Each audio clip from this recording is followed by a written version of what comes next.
We're back. Hi. Welcome back.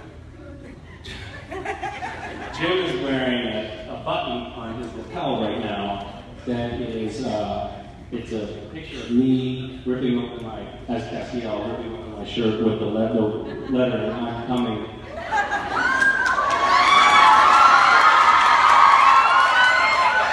This is I am coming. Yes. Which was one of those things, I don't know if any of you remember, this was at some point in the past we thought this. Was it last week? And I guess Amara had burned it in my chest? I can't remember. So Amara had burned it in my chest, I am coming. And I was supposed to, the script says, you know, Amara burns in Castiel's chest, the letter, the word that I am coming, and I read it, Jared read it, we all read it, and then I got set, and they're like, all right, here we go. They got the shirt, we're going to put on the prosthetic sort of makeup stuff. And I was like, oh yeah. It says, I am coming?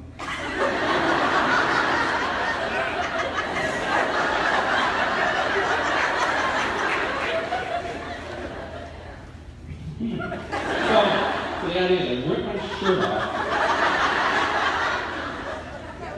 and I have a huge expression on my face, and I say, and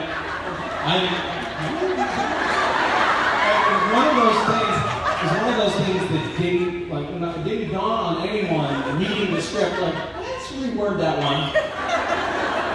Let's tweak it a little bit. And so, and unfortunately it was actually prosthetic makeup, like the letters are raised and textured and they've been made in a studio before.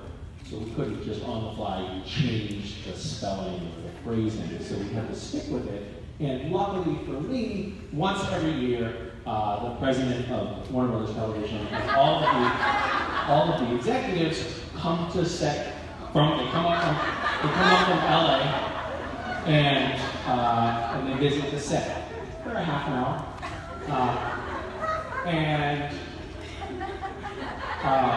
so anyway, we're filming the scene, and I am making a mockery of this lettering on camera. I'm like, you know, like this. I'm acting out what it says on my chest. And there was an uncharacteristically quiet amount of non-laughter coming from behind the monitors, and I'm like, I'm giving you guys good material here. They're you know, on the other side of the wall, looking at the monitors. But the director and, you know, the script lead, VP and First AD and all those people over there, they're not really laughing as much as I feel that they should be. So I'm like, what's wrong with you people? And then they yell, all right, cut. And I walk around a little bit incensed. I walk around off the set and back to the monitors, and I see that there's the president of the network, all of the executives, and I'm mortified. Especially because we just had this sexual harassment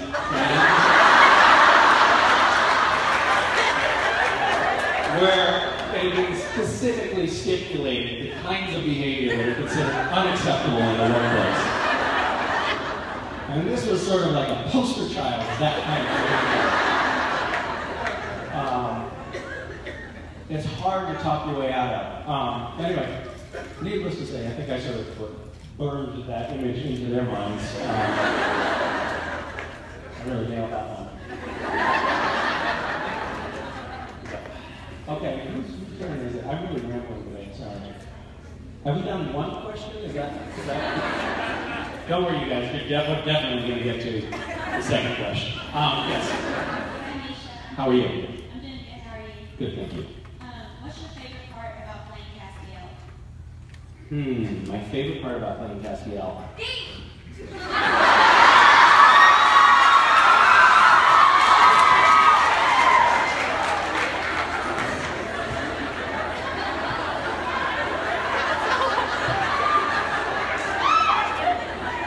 sometimes I try to explain this subculture to people I just meet. And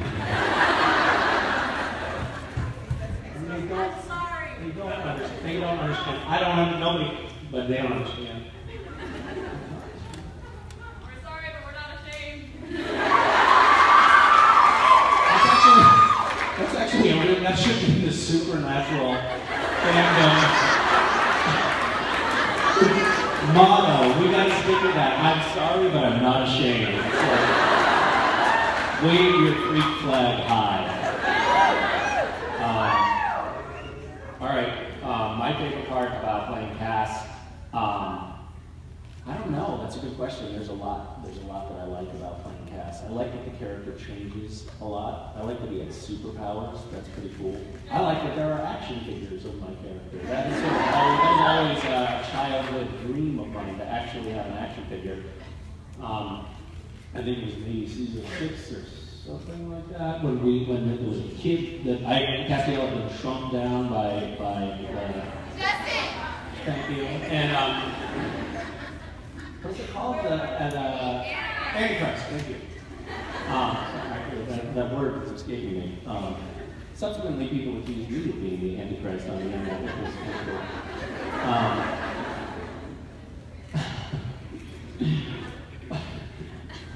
At one point, I don't know what I was Googling, but whatever I was Googling was a question phrase, and it started with "is."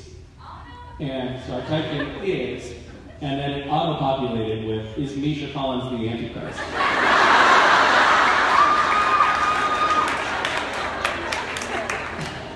Which means more than one other person had Googled, "Is Misha Collins the Antichrist?"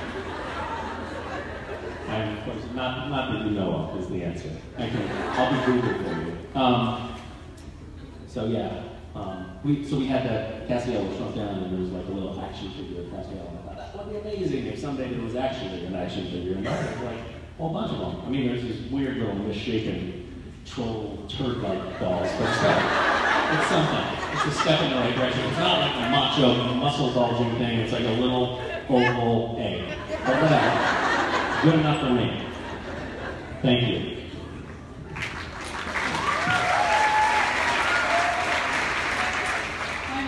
Hi.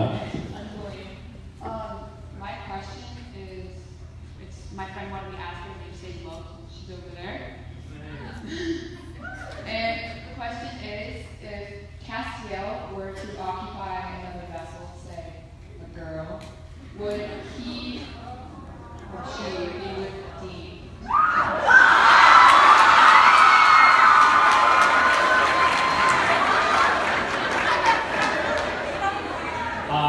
This is a very hypothetical question.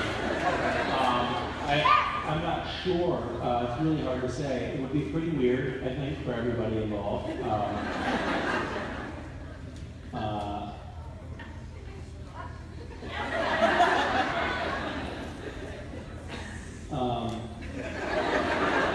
I think that for it to work out, the girl whose body Castiel had occupied would have to be Dean's type.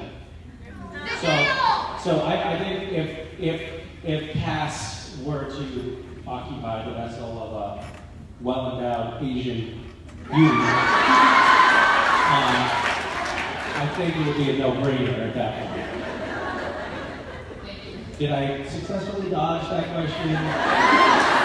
Did I alienate a large swath of the audience? Great. Hi. Someone on Twitter wanted to know how does Cash charge his phone if he doesn't have a house and if he's using Angel Mojo to charge it?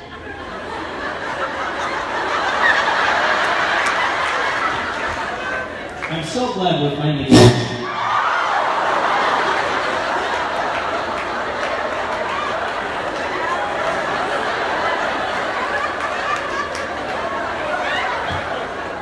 That happens anytime someone mentions Angel Mojo. Did you just spike the mic? It's like,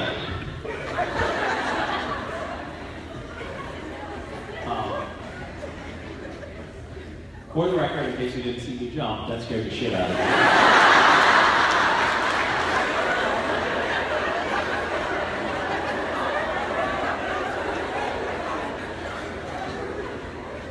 CW actor collapses dead from a heart attack.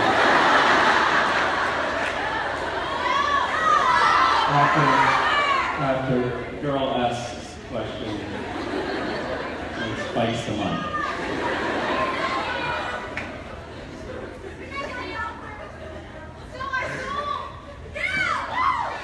Oh, thanks. The resurrection.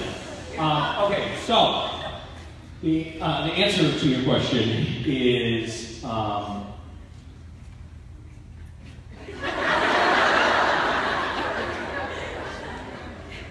Castiel, right under his Enochian warding tattoo, has a USB port.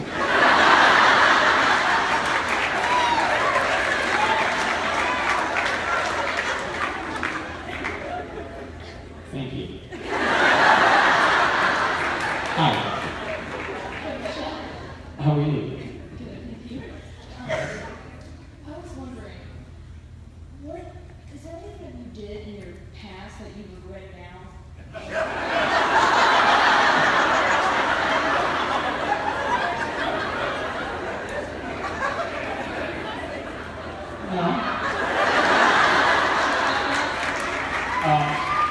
Are you like coming forward with some story or something atrocious that I did? Is that what this is? Are you confronting me with one of my most insidious past actions? I'm nervous, actually. Please don't talk about that time that I... yes, I'm full of regrets and self-loathing, if that's what you're... Thank you.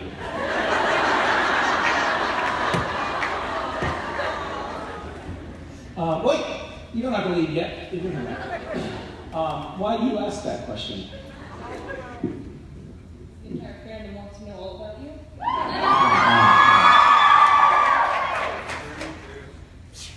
Yeah, no, I've never done anything bad.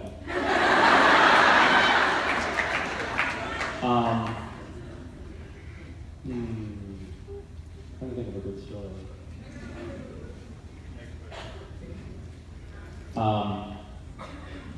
Yeah, I've done bad things. I definitely regret things, yes.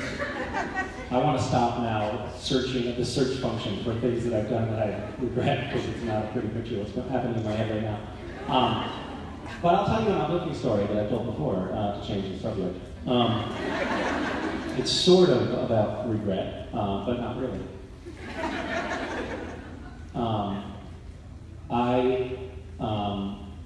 Well, this is a regret. I am, actually. This is a regret. I don't really, I am not spending enough time being present and attentive with my children in their most formative years.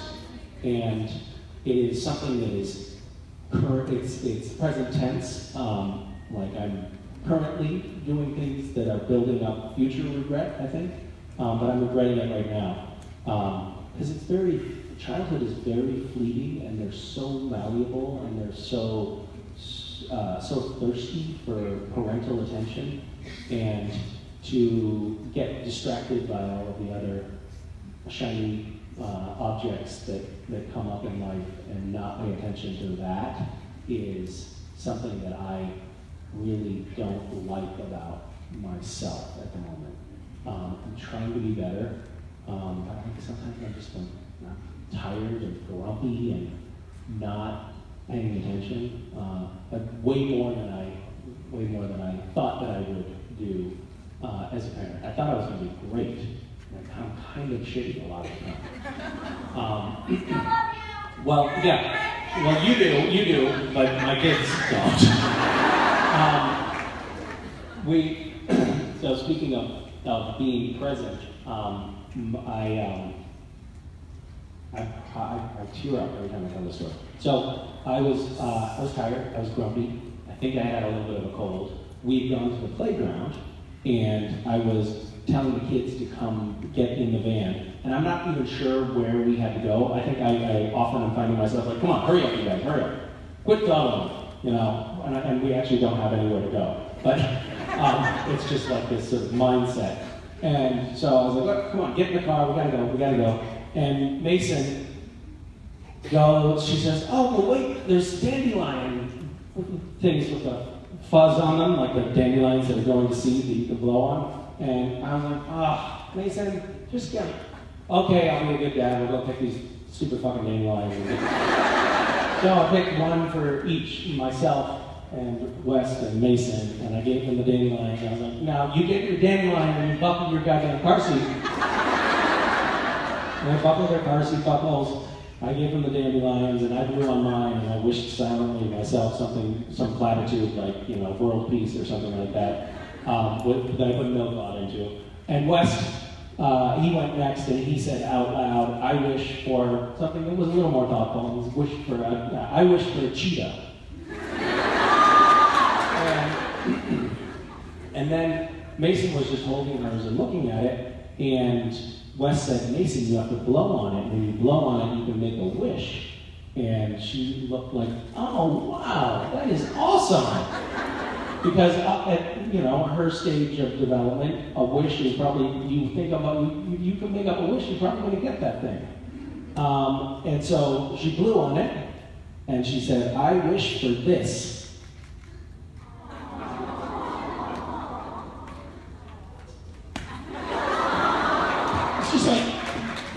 It's such a beautiful reminder. Like that's the best moment right there.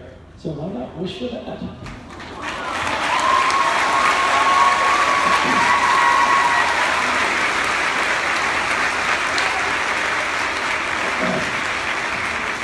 I should practice telling that story at home, so I detach myself from it a little bit. Better.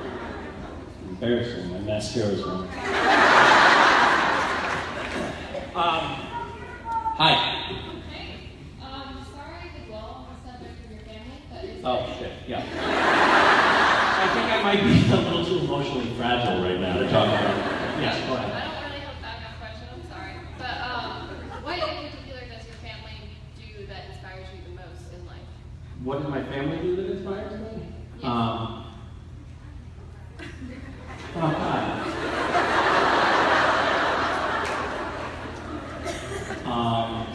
Well, my wife, I can delineate many things about her that inspire me, but one very salient attribute of Vicky is that she, part of the brain that processes what's feasible, realistic, or possible, she is lacking that part of her. It was damaged somewhere in her early childhood, and that doesn't function for her. So she has these grand ideas that are completely unfettering, and have, I think that it has just been a real, it has strongly influenced our whole lives together. We've been together for 39 years.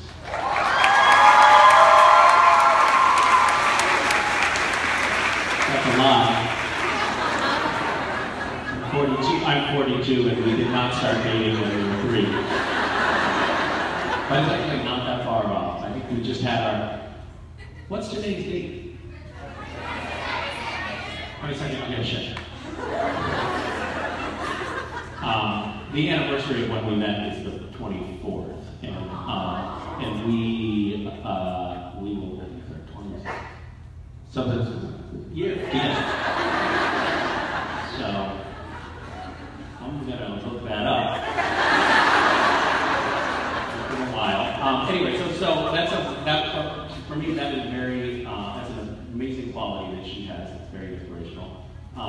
Mason is endlessly present, as I have described, and Wes is just super fiery. He just has this great fight that I love about him. Like, he is kind of not afraid of any situation or challenge, which I like. I think I'm gonna start getting jealous of him soon though, so I'm not crazy about that. Yeah. One of my other favorite kid stories is very adorable. We were in bed and reading. They sort of snuggle up at bedtime for reading stories, and I said, I love you guys. I want you to stay my little babies forever. And Mason says, no, I'm going to grow up. I said, no, I want you to stay my little baby forever. No, I'm going to grow up. No, I want you to stay my little baby forever. No, I'm going to grow up, and I'm going to get old, and I'm going to die.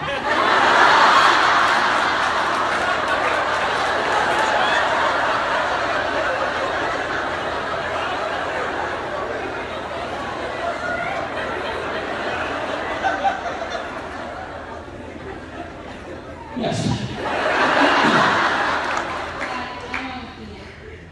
What's your name? Altina. Armatina? Agustina.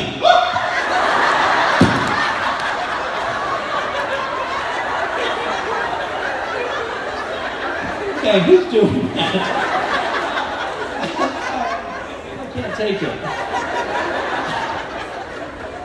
Today in the photo, I had a chance to tell you that I love you, so that. Oh, goodness, thank you. And now my questions. I was just talking about my wife. A little awkward. In SPNatl, when you think of a happy ending for Castiel, what do you Happy, say? happy ending for Castiel? Well,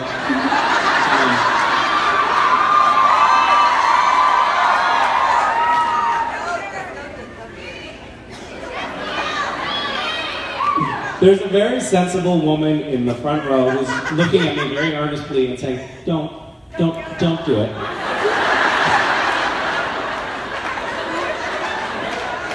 Don't, you're better than this. Don't go there. Don't. And she's, yeah.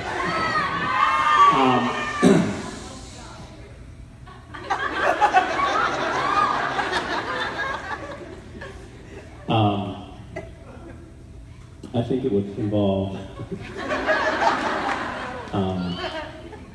a sunset and I mean, I don't know. It's a good question. Do you have a vision for of what a happy conclusion to SPNatl would be for Castiel? Actually, no. So Okay. that's why I was asking you. Oh, you are asking me the question, and that's why. Did I dodge a bullet? No, I didn't. She could have answered the question, and it would have saved me from having to do it. We need the sidebar here.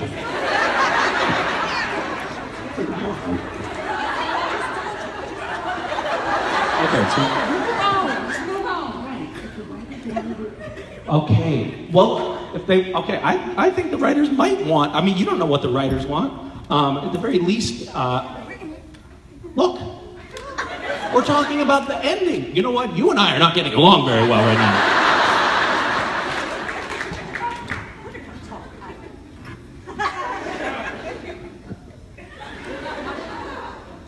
This has stirred up quite a bit of controversy between me and the VIPs, and I feel uncomfortable alienating our top dollar clientele here, so I don't really know what to do here.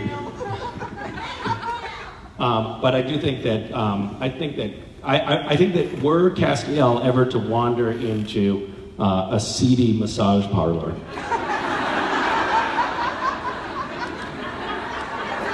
I don't know. I imagine, and were he looking for a happy ending in that scenario, I have a feeling that he would awkwardly botch it because he wouldn't know the right code language to get, you know, you know what I mean? You do. It sounds like you've been in that situation. Okay, let's move on. Hi. Wait, you're from Australia? Okay, did you bring a translator? Because we're not going to be able to understand a word you say. Oh, this must be so frustrating. I don't know what you're saying. I wanted to ask you, I have binge watched quite a few seasons before I came. Yeah, in preparation? Yes. You wanted to come prepared. Okay. And I love all the religious yin-yang stuff going on and many different things they've done. And I wanted to know, did the cast know about Chuck. And because in his one song he never died, he just vanished.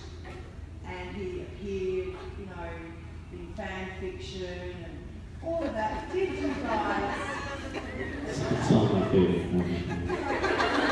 Oh, good show, good show.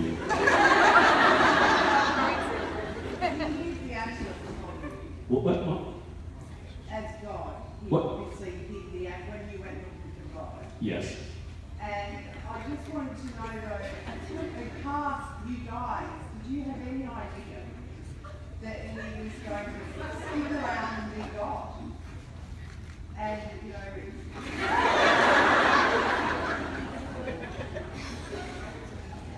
do you understand what I'm trying to ask? Well, listen. I didn't understand the word when you just said it. But you seem like a lovely person. The only thing I understood about what you said was that you're a big fan of Chuck fanfic.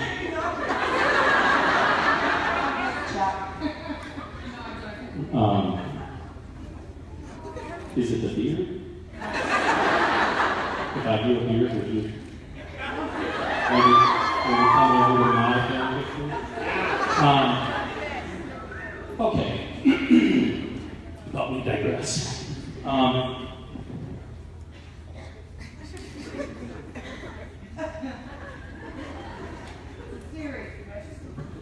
know it is. Do you notice here? How long have you been here in North America? Only 5 days. 5 days. Have you noticed, does the toilet spin twirl in the opposite direction? I'm really jet lagged, so. You're jet lagged. Okay.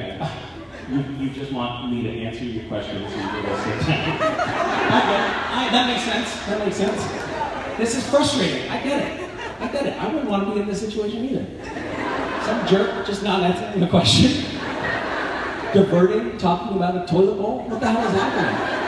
Yeah, it sucks. You know what? It does. I'm sorry. But welcome to America. You know?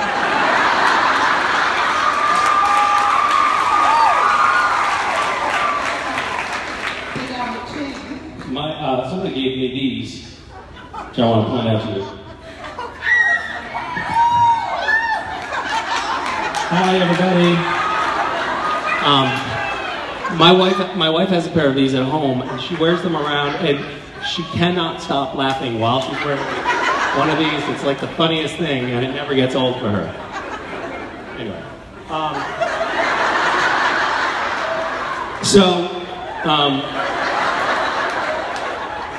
Your question was, what's that? Your characters hasn't met God yet, and I'm thinking. Are you still on this? Unbelievable! I was talking about something important.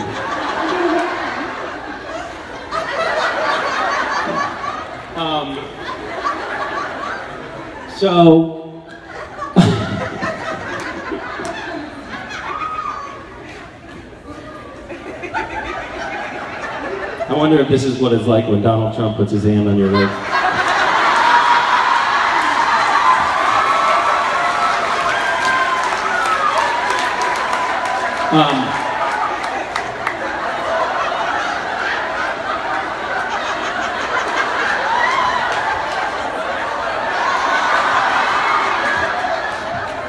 I digress again.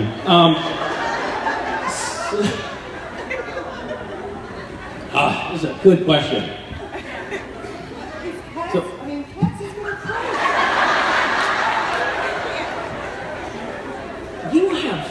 Your people have stamina, huh? Fight on! I love that. That's amazing.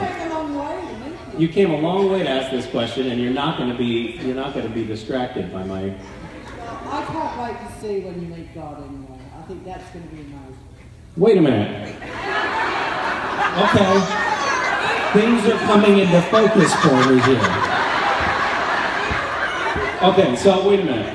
You prefaced this entire rambling question of yours with you binge watched in preparation. Yes. Is this your first convention? Yes, it is. How many? It's not that. This is very normal hazing process that we're engaged in right now. So, how many seasons have you watched? I've watched from the very beginning All the way to where? to the last second 12 episodes. 12 episodes, second Wait, ouch. 12 episode, second episode of the 12th season? Yes. Okay, so you watched all the way through. Yeah. Okay, because I thought you asked me, do I think Cass is going to meet God? No. Just the reaction that you had and had when you met God. Yep.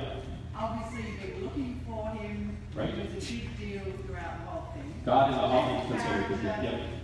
Yeah, fantastic. I was also asking the cast, did you guys know from when Chuck was first introduced, did you all know that he was going to be God? And you can't answer that, can you? Whoa!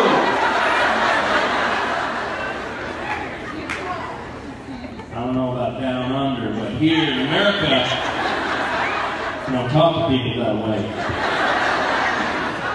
So,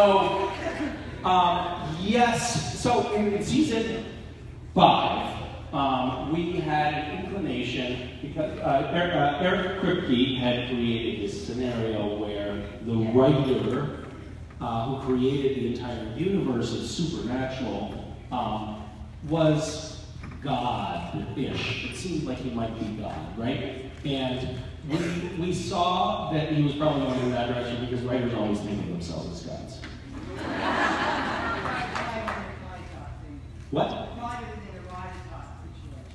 Well, yes, I suppose that was what it was, because he was a writer that the writer was writing about. So yeah, I think so.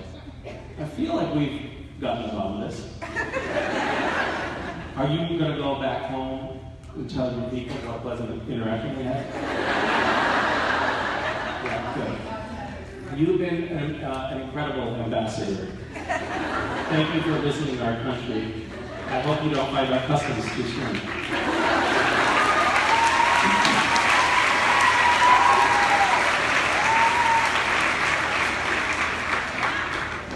Hi. Hi. So I think each of us in the fandom have our own opinion on what the most important change has been to Cass's character. But what I want to know is, what do you think Cass feels has been the most important change to his character ever since he was introduced? Ever since he was introduced? Well, I think probably Cass would answer something about getting to know humanity. He has developed a deep empathy for humanity in the truest sense of the word, because he was actually human for a spell, but also because of his exposure and intimacy with Sam and Dean. Sam and Dean have become replacements to him as family. The angels were his brothers and sisters, but he's definitely been cast out by heaven and does not have a home there anymore. And so while he's still something of an outsider everywhere he goes, the closest thing that he has to home and family is with the Winchesters. So I think that relationship with Sam and Dean as proxies for humanity in general is the most important change for Cass, or it's caused the greatest change in him. Because he's definitely, when we first met him, he saw himself as a protector of humans, but he was beholden to heaven. And it was almost like, I think that he thought of humans as like a security guard would think of a property that he's charged with protecting. Not, they weren't beings that he had an important interplay with, you know? So I think that's a big difference. Also, you know, it's been now we've been watching, those of us who don't binge watch, have been watching Castiel for 9 years. And so he's gotten increasingly more, I would say, chiseled.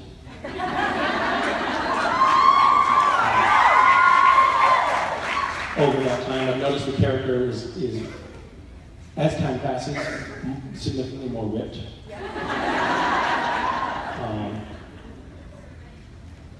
Thank you. Hi. Hi, we met earlier today, but my question is, what was the last lie you told?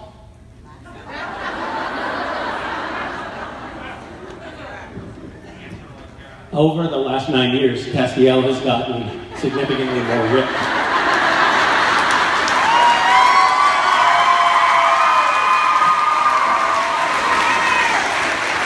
Hi. How are you? That's great. My wife's still trying to calm down from the photo op. Oh, really? Is actually coming from her. Okay.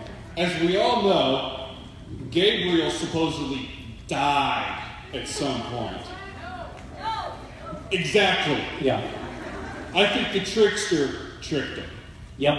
And you cannot convince the fandom otherwise. There's no way in hell. Will Castiel ever find Gabriel? I get the sense that if I did try to convince you of that, you would deck me. So, will Cass ever find Gabriel? Even by accident. Like he's just roaming around town. Just roaming around, he's like, hey, going to the local sheriff's office with Sam and Dean and pop in and what the fuck is that? Is that Gabriel that just walked by? And I'm like, yeah, hey Gabriel! Oh, he's gone. What the hell? That would be a great motif to play out over the course of the next 7 or 8 seasons. It's like,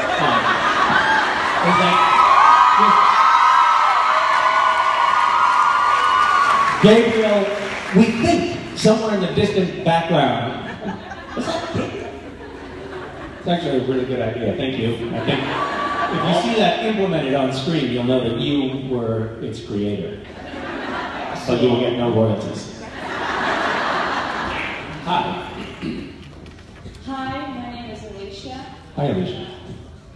Since Castiel has become more human and even was trying to date, is there a possibility that he would date and even conceive with a woman, considering he uses his angel blade for protection? Wait. Okay, what? Is there a possibility that Castiel would grow a family with a human woman and would the child have angel powers, or would the child be pure Jimmy DNA? Oh God. Okay. So I hate to school you on supernatural mythology, but it looks like I'm gonna have to. If an angel copulates with a human, the spawn is a Nephilim.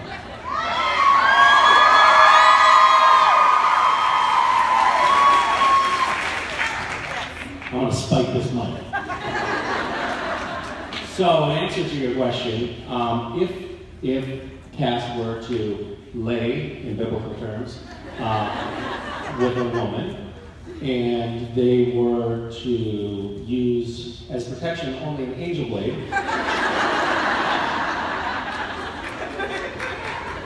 it's entirely possible that a Nephilim would be conceived, and Nephilim are very powerful beings. So, could cause a real disturbance in the force. Use another term that I borrow from the supernatural canon. Thank you for that deep and probing question. Hi. Hi. So I've been Gish West the past couple of years. All right, now we're talking. Alright, I've seen some incredible and amazing things come out of people who do it. So I was wondering, well, they've done some great things for the community. What's the most entertaining thing you've ever seen or done? So the very first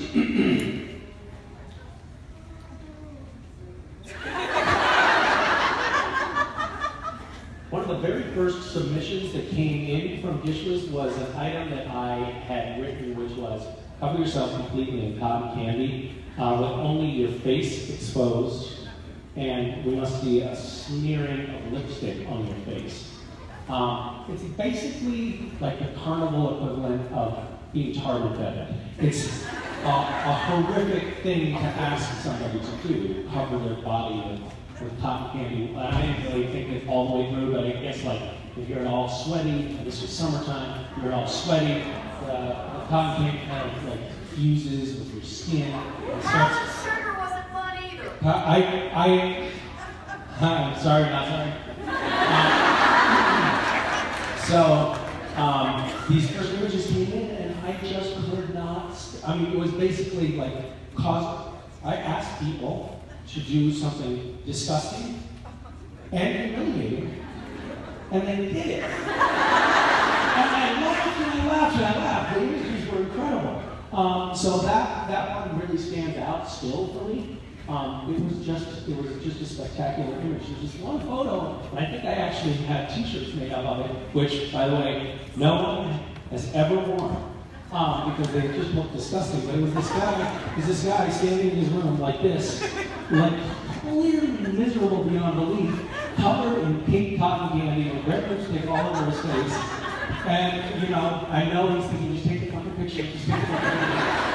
And yet that photo brought me so much joy.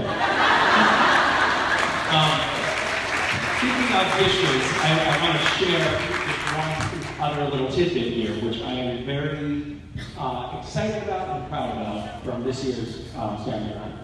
Pardon the digression. I don't want to hog the stage.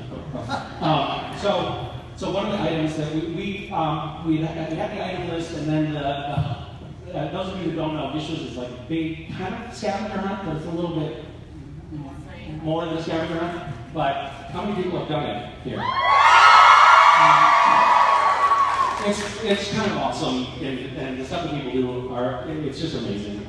But anyway, one of the things we had this year, we had the list, and the list went out, and we have these, we're trying to do a bunch of items in the scavenger hunt that get people to go out and do nice things in their communities. And so we had a bunch of those items, but we were like, we're a couple days into the hunt, and it was like, I feel like we're missing something. We could make a big impact. One year, we had done this thing where there was a veteran who had come back from Afghanistan, having lost both of his legs. His wife had a chronic illness. They had a child with very severe autism, and they were homeless. There was another nonprofit that was buying them a house, or building them a house. So we put in the hunt to fully furnish that house for this family. And we basically set up like a wedding registry at a Sears, and people just got things like couches and refrigerators and dishes and blenders and everything to fully furnish this house. And that was an item in the scavenger hunt. It was really awesome. But this year we didn't have something like that. We were scratching our heads. And then Philip, who is sort of the co-operator of Dishes with me, he was like, wait a minute, I know this guy. So we called this guy. He's a reporter who covers war photography. He's a war photographer. So he's been traveling around for years and years. He lost 2 legs and an arm to an IED, and he's still working as a war correspondent photographer and doing some amazing work. But he had done these stories on these families, these Syrian refugee families in Lebanon, who were living in just the most dire circumstances. One family had, in particular, the mother had been tending in Syria to their little plot of vegetables in the city because they, are kind of being starved out in a lot of places, and was shot by a sniper in the spine and became paralyzed. And they managed to get out of Syria, but now for 2 years they've been living in this camp. And she's just been staring at the ceiling of her tent for 2 years without getting medical attention. And the kids, one of her daughters, she has a large family, one of the kids recently tried to kill himself because she wanted the family to have enough food to feed all the other kids. Like the most heartbreaking story. And so we put it in the scavenger hunt. I didn't want to make people to give money. So we said, get other people to donate to this cause as an item in the scavenger hunt to help this family, this one family that this photographer had identified for us. And we needed like $50,000 to take care of them, like school, clothes, medical needs, get them out of this tent for the next 3 years. And we ended up raising $225,000. And So we had to scramble, like that right away. We had raised enough money for that one family, and then we had to scramble to find another family, and another family, and another family. And tomorrow, or on Monday, Philip is going to be in Lebanon, meeting with these families and filming them finding out, because we haven't told them yet, that we have all this money for them. And that is really going to completely change their circumstances. Their lives are going to completely change. And it's so awesome, it's so cool that you guys can participate in a game that has that kind of lasting impact on people. So, those issues.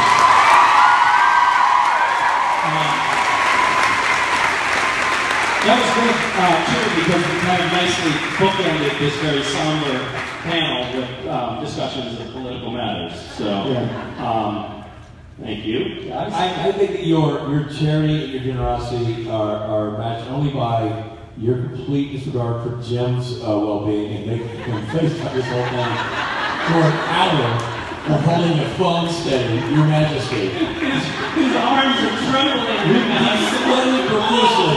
Please let this thing be over. Look at those arms. The good news is there's tears streaming down his cheeks. But you can rest easy knowing he's an unpaid volunteer. Thank you for using Jim's time like this. Truly, Misha Collins, your charity knows no bounds. Your regular charity knows no bounds.